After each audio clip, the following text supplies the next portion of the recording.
Assalamualaikum warahmatullahi wabarakatuh.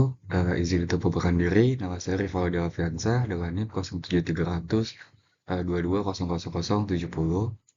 Di sini saya akan membahas tugas 14 mekanika batuan yang berjudul pengukuran tegangan in situ. Untuk soal yang akan dibahas, yang pertama adalah pemahaman tegangan in situ, termasuk tegangan natural, tegangan induksi, dan tegangan awal. Yang kedua, soal yang dibahas yaitu konsep redistribusi tegangan akibat aktivitas penggalian. Bagaimana berubahnya tegangan karena aktivitas penggalian tersebut. Yang ketiga, kita diminta untuk menjelaskan bermacam-macam atau metode pengukuran tegangan in situ. Jadi, tegangan in situ merupakan merujuk pada tegangan alami yang ada di dalam fase batuan sebelum dilakukan aktivitas pengeboran, penggalian, atau konstruksi.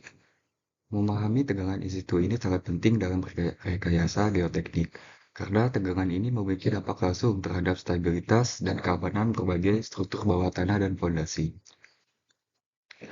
Ada beberapa alasan mengapa pemahaman tegangan in situ ini penting dalam rekayasa geoteknik, seperti tegangan in situ ini untuk merencanakan dan desain konstruksi, untuk menganalisis mitigasi risiko, dan pemilihan metode konstruksi dan sebagainya. Tegangan tegangan di situ dibagi menjadi dua, yaitu tegangan natural dan tegangan terinduksi. Untuk tegangan natural sendiri yaitu merupakan tegangan yang ada dalam massa batuan atau tanah secara alami sebelum dilakukan penggalian. Sedangkan terinduksi adalah tegangan yang dihasilkan dalam massa batuan atau tanah akibat aktivitas manusia atau perubahan lingkungan. Tegangan ini muncul karena adanya perubahan fisik atau mekanis pada batuan atau tanah yang disebabkan kegiatan seperti penggalian. Jadi ada contoh-contohnya. Eh, untuk contoh tegangan natural ada tegangan Reverberant dan tegangan tektonik. Tegangan Reverberant merupakan berat lapisan tanah atau batuan di atas suatu titik yang menyebabkan tegangan alami. Misalnya di bawah tanah, lapisan batuan di atas terowongan melakukan tekanan vertikal yang disebut tegangan overburden. Sedangkan untuk tegangan tektonik, pergerakan lempeng tektonik dapat menghasilkan tegangan horizontal dalam massa batuan. Sebagai contoh, di daerah yang berada di batas lempeng tektonik.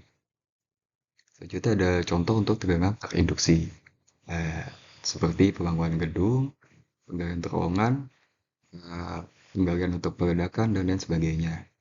Karena contoh, fondasi gedung tinggi menimbulkan beban tambahan pada tanah di bawahnya. Beban ini menyebabkan tegangan terinduksi atau terganggu, yang bisa menyebabkan atau mengakibatkan penurunan tanah atau pergeseran yang mempengaruhi bangunan tersebut.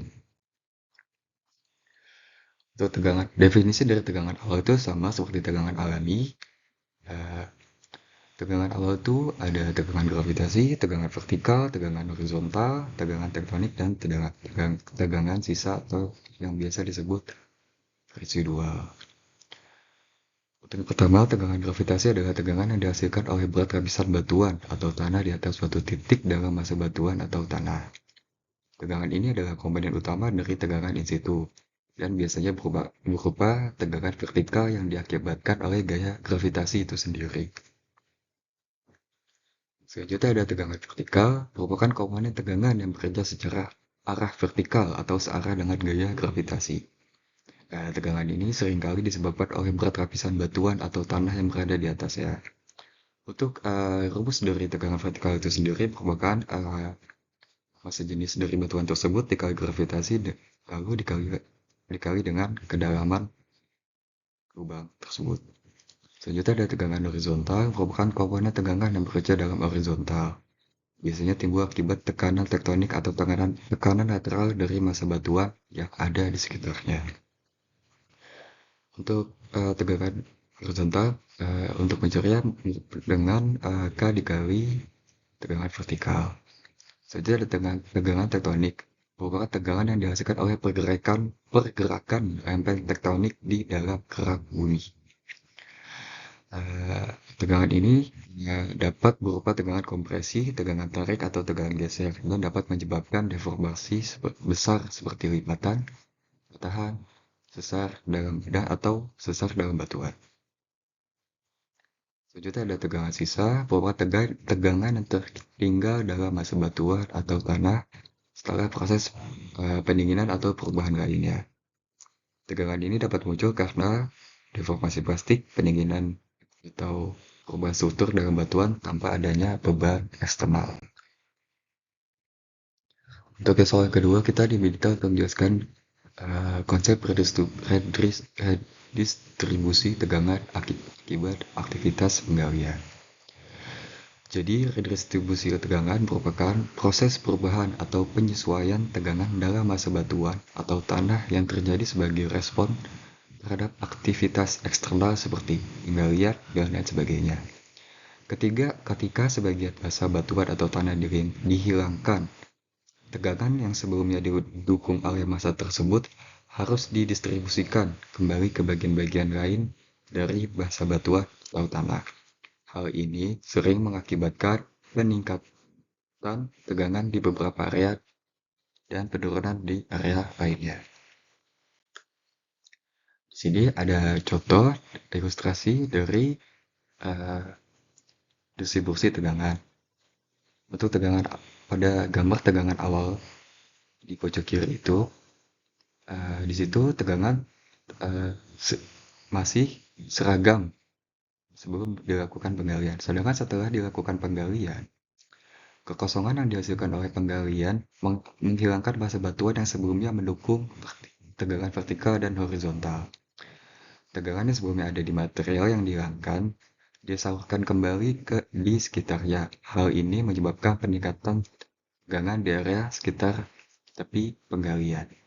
Jadi, setelah dilakukan penggalian, tegangan akan terakumulasi atau misalnya tersalur ke tepi-tepi terowongan tersebut. Adapun akibat dari penggalian redistribusi tegangan. Yang pertama ada deformasi dan turunan tanah. Yang kedua ada retakan dan kegagalan struktur. Yang ketiga perubahan dalam tekanan pori. Redistribusi tegangan akibat penggalian dapat memiliki berbagai dampak pada stabilitas dan integritas massa batuan atau tanah. Memahami proses redistribusi tegangan dan dalam melakukan mitigasi yang tepat, seperti penyanggaan atau penguatan struktur, sangat penting dalam memastikan keselamatan dan keberhasilan suatu proyek konstruksi bawah tanah. Soal ketiga, kita diminta untuk menjelaskan metode pengukuran tegangan in situ.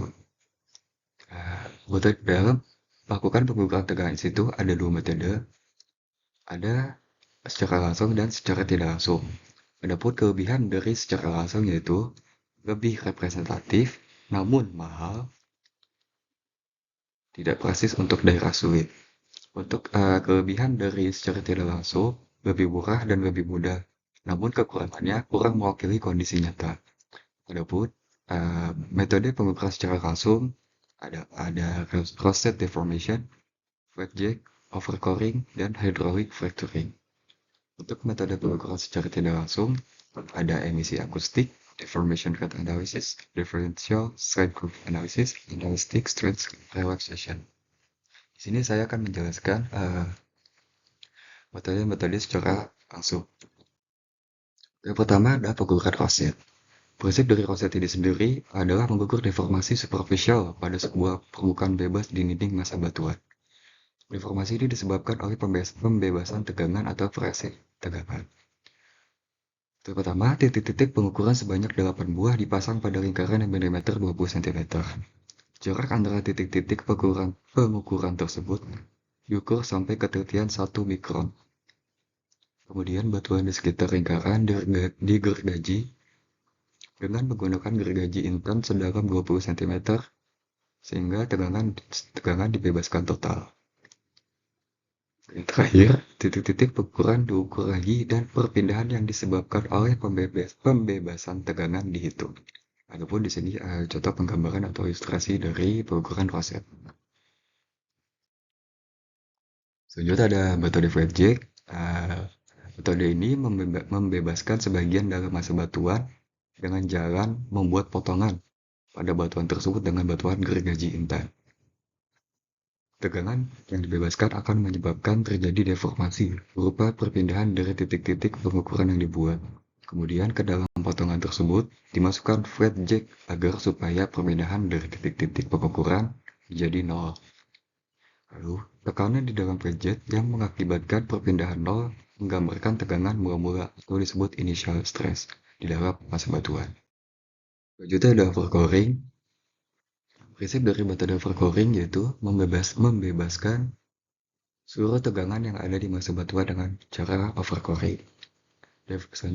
Deformasi batuan yang disebabkan oleh dibebaskannya tegangan tersebut diukur dengan menggunakan sel.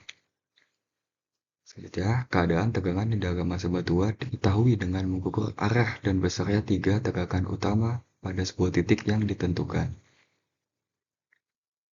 Lalu, secara teoretis perlu diukur paling sedikit 6 tegangan yang berbeda untuk dapat mengetahui keadaan tegangan tersebut. Jadi, adapun kerja dalam memasukkan sel yaitu yang pertama dilakukan pemboran pertama menggunakan mata bor yang biasa digunakan dalam pemboran. Selanjutnya dilakukan pemboran berdiameter kecil. Selanjutnya dilakukan pemasangan sel, lalu overcoring pembiasaan stres, dan tegangan menjadi nol. Selanjutnya ada metode hydraulic fracturing. Prinsip dari hydraulic fracturing ini merupakan menguji perilaku rekahan yang sudah ada atau rekahan yang baru dibentuk dengan injeksi fluida yang bisa digunakan yaitu air atau oli. Sampai tekanan yang diperlukan untuk membuka kembali rekahan tersebut di dalam sebuah lubang bor. Adapun di sini gambar dari prinsip kerja hydraulic fracturing. Berikut daftar pusakanya. Sekian dari saya. Terima kasih. Wassalamualaikum warahmatullahi wabarakatuh.